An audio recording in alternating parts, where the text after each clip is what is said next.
ni Cheska. Palaki na pala ng palaki ang kanyang nawawaldas. Sa sobrang iniisip ko na babawiin ko ang manatalo ko yun, nabenta ko ang kotse ko, ang dalawang motor ko, yung mga alahas ko.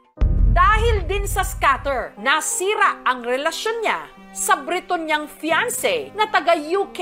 Sinungaling ako, sasabihin ko pupunta ako sa kanila, pero yung real story wala naman pala kasi lahat ng pera binigay niya sa akin, nasukal ko din. Nangutang at nagbenta para may maipanlaro. Sa wifi, online selling, then yung bendo machine na car wash, yun, nabenta ko lahat. One day, na-realize ko, wala na pala lahat ng naipundar ko. 3 months na talaga, naubos yung milyon.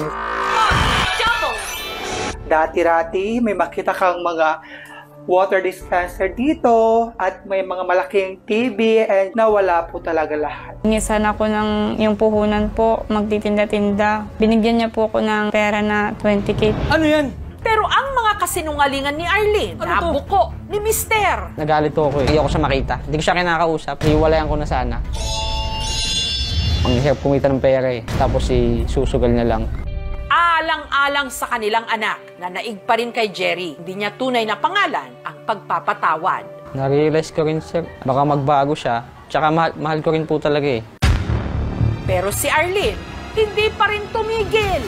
Sunod na nangutang sa kanilang mga kamag-anak para meron pa rin siyang maipang-scatter. Isip ko pag nanalo po ako, makakatulong ako sa gastusin. At sa pagkakataong ito, ang kanyang naipatalo, 70,000 po. Galit na galit po ako sa kanya eh.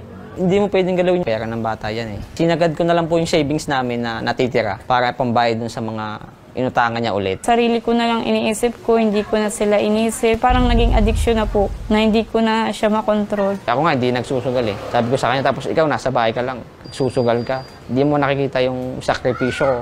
Kahit na day off ko, pumapasok ako para malaking sahod namin eh. Tapos isusugal mo lang. Hindi ko naman pinangarap talaga na mag-aasawa ng nagsusugal. Pinagsisiyan ko po yung nagsinungaling ako, nasayang yung pera, ang hirap-hirap kitain. Yung sinugal ko lang. Official website ng PAGCOR. Ibig sabihin, sila'y lisensyado.